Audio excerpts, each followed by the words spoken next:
ఈరోజు ఒక మహోన్నతమైనటువంటి వ్యక్తి ఒక చలనచిత్ర పరిశ్రమే కాదు, యావత్ ప్రపంచానికే ఇది పెద్ద లోటు.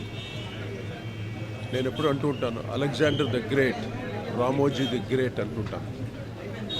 అంటే ఎటువంటి ఒక సింపుల్ మనిషిగా వచ్చి, ఒక సాధారణ మనిషిగా వచ్చి ఇంత గొప్ప సామ్రాజ్యాన్ని ఏర్పరచుకొని ఎంతోమందికి ఉపాధిని కల్పించి చలనచిత్ర పరిశ్రమలో నేను రాజు మా బిగినింగ్ స్టేజ్లో ఎన్నో సినిమాలు రామోజీరావు గారి బ్యానర్లో, ఉషాకేర్ బ్యానర్లో ఎన్నో చిత్రాలకి పనిచేశాను. అలాగే మా అన్నగారు వాసురావు గారు కూడా ఎంతగానో పనిచేశారు. వారికి నాన్నగారంటే, సాలు రాజేశ్వర అంటే ఎంతో అమితమైన గౌరవం, ప్రేమ. ఆ ప్రేమతోటే మమ్మల్ని ఎంతగానో బాగా చూసుకునేవారు.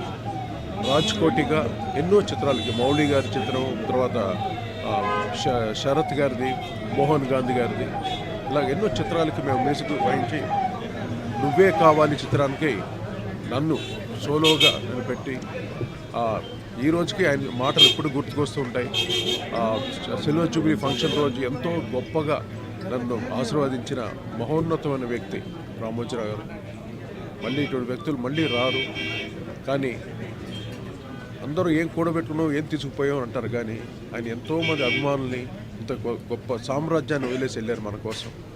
Greatest man. ఆయన ఆత్మశాంతి కలగాలని ఆయన కుటుంబ సభ్యులందరికీ నా సానుభూతి తెలియజేసుకుంటాను. నమస్కారం.